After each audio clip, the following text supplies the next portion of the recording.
आज है 29 दिसंबर 2024 दिन रविवार। Welcome back to clean news UP. चलिए देखते हैं उत्तर प्रदेश की 25 फटाफट बड़ी खबरों को।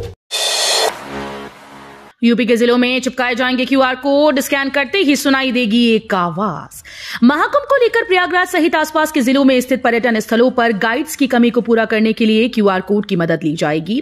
अलग अलग पर्यटन स्थलों के लिए तैयार किए जाने वाले इन क्यूआर कोड को स्कैन करके पर्यटकों को संबंधित पर्यटन स्थल के बारे में ऑडियो की मदद से सारी जानकारी मिल पाएगी।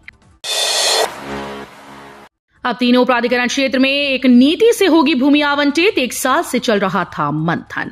नोएडा, ग्रेटर नोएडा, यमुना प्राधिकरण एरिया में औद्योगिक भूखंडों का आवंटन एक नीति पर होगा। इसके लिए शासन ने नई आवंटन नीति जारी कर दी है। इस पॉलिसी में ई नीलामी और साक्षात्कार दोनों को भूखंड आवंटन का आधार बनाया गया है। प्रयागराज जंक्शन की बिल्डिंग की छत पर तैनात होंगे स्नाइपर, 24 घंटे होगी निगरानी। महाकुंभ के दौरान रेलवे स्टेशन और यात्रियों की सुरक्षा को और अधिक सुनिश्चित करने के लिए अर्धसैनिक बलों के विशेष स्नाइपर्स की तैनाती प्रयागराज जंक्शन पर होगी। इन प्रशिक्षित और कुशल निशानेबाजों का लक्ष्य संदिग्ध गतिविधियों पर नजर रखना और किसी भी संभावित खतरे को तत्काल मुकाबला करना है। अठौरा मेडिकल कॉलेज की सौगात जेवर के किसानों को गिफ्ट। नए साल 2025 को शुरू होने में अब महज कुछ ही दिन बाकी हैं और साल 2024 में उत्तर प्रदेश में हुए कामों पर नजर डाली जाए तो योगी सरकार में बड़े फैसले लिए गए हैं, जिसमें अठारा मेडिकल कॉलेज की सौगात समेत दीपोत्सव में बना नया रिकॉर्ड भी शामिल है। इसके साथ ही अयोध्या में रामलला अपने मंदिर में विराजमान हुए, इसे भी योगी सरकार अपनी उपलब्धियों में गिनती है। यूजीसी देगा पीएचडी थीसिस एक्सीलेंस अवार्ड, गुणवत्ता बढ़ाने पर जोर। शोध की गुणवत्ता को बढ़ावा देने और उत्कृष्टता को प्रोत्साहित करने के उद्देश्य से विश्वविद्यालय अनुदान आयोग ने पीएचडी थीसिस एक्सीलेंस अवार्ड की घोषणा की। आगामी वर्ष से medical, agriculture, engineering and technology, social science, भारतीय भाषाएं, कॉमर्स और मैनेजमेंट जैसे क्षेत्रों में शोधकर्ताओं की बेहतरीन थीसिस को यह अवार्ड प्रदान किया जाएगा। लखनऊ में बन रही देश की पहली नाइट सफारी पर संकट के बादल। एनजीटी ने पेड़ों की कटाई पर लगाई रोक। लखनऊ के कुकरेल में बनने जा रही देश की पहली नाइट सफारी पर संकट के बादल मंडराने लगे हैं। नेशनल ग्रीन ट्रिब्यूनल ने पर्यावरण को लेकर दायर एक याचिका पर केंद्रीय और राज्य के पर्यावरण, वन और जलवायु परिवर्तन विभाग और प्रधान मुख्य वन संरक्षक को नोटिस जारी किया। इसमें नाइट सफारी परियोजना के लिए कुकरेल में पेड़ों की प्रस्तावित कटाई और लखनऊ चिड़ियाघर को वहां स्थानांतरित करने पर रोक लगा दी है। महाकुंभ आने वाले श्रद्धालुओं को नहीं होगी ठहरने में कोई भी दिक्कत। महाकुंभ जैसे विशाल आयोजन में लाखों आगंतुकों के लिए परंपरागत होटल और गेस्ट हाउस पर्याप्त नहीं होते हैं। ऐसे में पर्यटकों को किफायती और आरामदायक आवास के लिए होमस्टे एक अच्छा विकल्प हो सकता है। इससे उनको महाकुंभ भ्रमण के साथ स्थानीय संस्कृति, खान पान और जीवन शैली का अनुभव करने का अवसर मिलता है। होमस्टे योजना से पर्यटन को बढ़ावा देने के लिए प्रयागराज विकास प्राधिकरण और होमस्टे की सुविधा प्रदाता गांव देखो टीम के बीच एक समझौता ज्ञापन पर हस्ताक्षर किया गया है। बरेली में लाइट मेट्रो के कार्य ने पकड़ी रफ्तार। 22 किलोमीटर लंबा होगा कॉरिडोर। बरेली शहर को स्मार्ट बनाने के लिए उत्तर प्रदेश सरकार के द्वारा पर्याप्त पैसा बरेली के विकास के लिए लगाया जा रहा है। इसी के तहत शहर में मेट्रो कॉरिडोर, रिंग रोड जैसे प्रोजेक्ट पर काम शुरू होने के साथ ही बहुमंजिला इमारतों का निर्माण भी हो सकेगा। साथ ही बरेली को मेट्रो की सौगात मिलते ही प्रशासन और नगर निगम की ओर से शहर में मेट्रो दौड़ाने के लिए तैयारियां तेजी से शुरू कर दी गई हैं। प्रयागराज के आसमान में उड़ेंगे 2000 ड्रोन। पहली बार महाकुंभ में लेजर शो। महाकुंभ 2025 को लेकर प्रयागराज में जोर शोर से तैयारियां चल रही हैं। विश्व के सबसे बड़े सांस्कृतिक आयोजन में आने वाले श्रद्धालुओं और पर्यटकों को इस बार कई नए और अनोखे अनुभव प्राप्त होंगे। दरअसल यूपी का पर्यटन विभाग महाकुंभ में पहली बार ड्रोन शो आयोजित करेगा, जिसमें महाकुंभ और प्रयागराज की पौराणिक कथा का प्रदर्शन होगा। अखिलेश यादव बोले, भाजपा अपनी सोच का अनुचित उदाहरण प्रस्तुत न करे।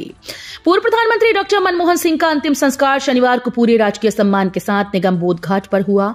उनके निधन पर सपा मुखिया अखिलेश यादव ने दुख व्यक्त किया। साथ ही स्मारक बनाने को लेकर उठे विवाद में भी उनका बयान सामने आया। अखिलेश ने कहा कि राजघाट पर ही उनका स्मारक बनना चाहिए। वक्फ बोर्ड और सनातन बोर्ड को लेकर हिंदू मुस्लिम ना करें, साधु संतों के बयान पर बोली। महाकुंभ में वक्फ बोर्ड को खत्म करने संबंधी लगने वाले बोर्ड और बैनर को लेकर दिए गए साधु संतों के बयान पर बरेलवी मौलाना ने बयान दिया। ऑल इंडिया मुस्लिम जमात के राष्ट्रीय अध्यक्ष मौलाना मुफ्ती शहाबुद्दीन रजवी बरेलवी ने कहा कि महाकुंभ के मेले की शुरुआत होने जा रही है, उसमें साधु संतों ने वक्फ बोर्ड को खत्म करने से संबंधित बोर्ड व बैनर लगाए हैं। संतों को ऐसा नहीं करना चाहिए। मौलाना ने कहा कि कुंभ मेले में आए हुए तमाम धार्मिक व्यक्तियों, साधु संतों, अखाड़ा परिषद के लोग वक्फ को लेकर कुंभ के मेले से हिंदू मुस्लिम बनाने की कोशिश ना करें। महाकुंभ में वक्फ बोर्ड को खत्म करने संबंधी लगने वाले बोर्ड और बैनर को लेकर दिए गए साधु संतों के बयान पर बरेलवी मौलाना ने ये बयान दिया। योगी सरकार के पास पुलिस चौकी और शराब खाने के लिए ही पैसे, संभल को लेकर ओवैसी का तंज। ऑल इंडिया मजलिस-ए-इत्तेहादुल मुस्लिमीन के अध्यक्ष असदुद्दीन ओवैसी ने संभल मामले को लेकर यूपी सरकार पर निशाना साधा।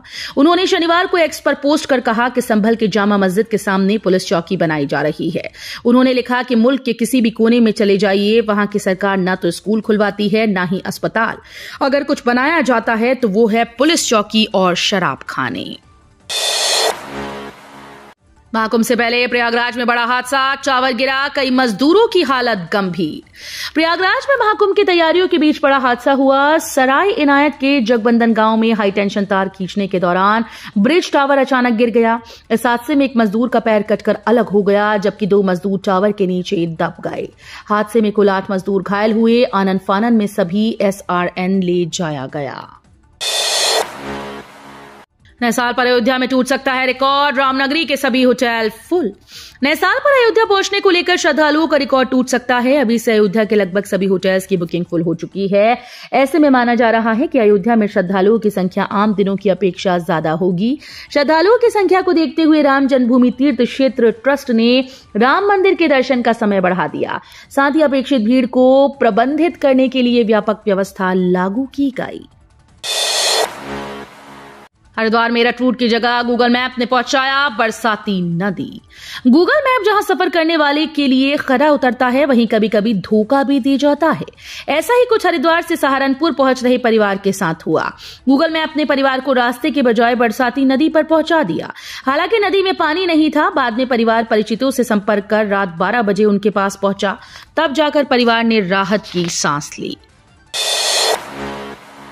यूपी के जिले में 30 दिसंबर तक बंद रहेंगे स्कूल। जिला प्रशासन के द्वारा जारी आदेश में कहा गया कि गाजियाबाद के सभी स्कूल, चाहे वो यूपी बोर्ड, CBSE, ICSE या किसी अन्य बोर्ड से संबद्ध हों, कक्षा 1 से 8 तक 30 दिसंबर तक पूरी तरह से बंद रहेंगे। वहीं कक्षा 9 और उससे ऊपर की कक्षाओं के लिए स्कूल सुबह 9 बजे के बाद शुरू होंगे। ये निर्देश छात्रों को प्रतिकूल मौसम से बचाने और उनकी भलाई सुनिश्चित करने के लिए जारी किया गया। अंबेडकर पर बयानबाजी अब पोस्टरबाजी में तब्दील। समाजवादी पार्टी ने लगाए नए पोस्टर। केंद्रीय गृह मंत्री अमित शाह के बयान के BR अंबेडकर पर राज्यसभा में बयान के बाद सत्ता पक्ष और प्रतिपक्ष ने जमकर राजनीतिक बयानबाजी की। आरोप प्रत्यारोप का सिलसिला बदस्तूर जारी रहा। सदन के अंदर और बाहर सरकार और विपक्ष एक दूसरे पर आरोप लगाते रहे। अब ये बयानबाजी का सिलसिला जैसे ही धीमा हुआ, पोस्टर ने अपनी जगह बना ली है। उत्तर प्रदेश की राजधानी में समाजवादी पार्टी कार्यालय के बाहर और 1090 चौराहे पर पोस्टर लगाए गए।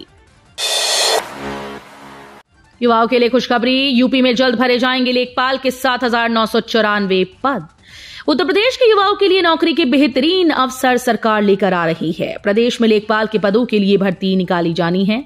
लेखपाल भर्ती के माध्यम से प्रदेश के 7,994 रिक्त पदों को भरा जाना है। इस भर्ती प्रक्रिया के लिए नोटिफिकेशन जल्दी जारी किया जाएगा।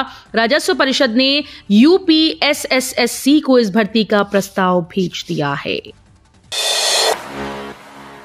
ANM आशा वर्कर घर घर जाकर ढूंढेंगे टीबी के मरीज। सीएम योगी ने टीबी उन्मूलन अभियान को लेकर दिए कई निर्देश। मुख्यमंत्री योगी आदित्यनाथ ने टीबी उन्मूलन के लिए चलाए जा रहे अभियान की समीक्षा की। उन्होंने अधिकारियों को निर्देश दिए कि कोविड प्रबंधन की तर्ज पर टीबी उन्मूलन अभियान को चलाया जाए।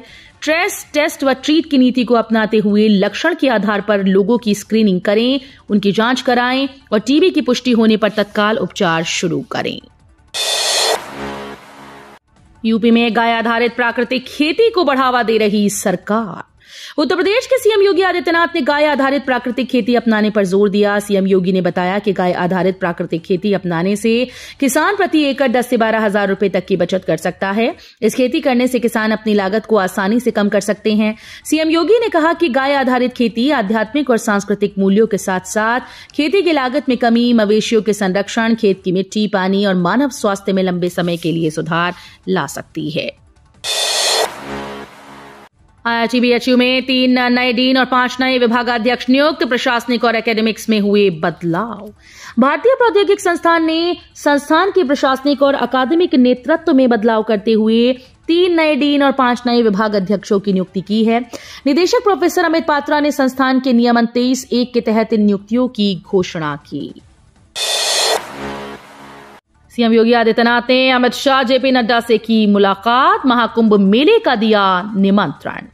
उत्तर प्रदेश के प्रयागराज जिले में महाकुंभ 2025 का भव्य आयोजन किया जा रहा है। इस बीच सीएम योगी आदित्यनाथ कल महाकुंभ मेले का निमंत्रण देने के लिए दिल्ली पहुंचे। इस दौरान उन्होंने भाजपा के राष्ट्रीय अध्यक्ष जेपी नड्डा और केंद्रीय गृह मंत्री अमित शाह से मुलाकात की। मुरादाबाद में झमाझम बरसे बादल, पहाड़ों की सर्द हवाओं ने बढ़ाई ठंडक। मुरादाबाद मंडल में शनिवार को झमाझम बारिश होने के साथ ठंड ने जोर पकड़ लिया। बारिश के साथ तेज हवाओं ने मौसम को और सर्द बना दिया। तापमान में अचानक गिरावट के चलते जनजीवन प्रभावित हुआ। शनिवार को सुबह से बादल छाए रहे और ठंडी हवाओं का असर दिखा। दोपहर में तेज बारिश शुरू हो गई, जो रुक रुक कर शाम तक जारी रही। संभल में पुलिस चौकी निर्माण से पहले हुआ भूमि पूजन। वैदिक मंत्रोच्चार के बीच एएसपी ने रखी आधारशिला।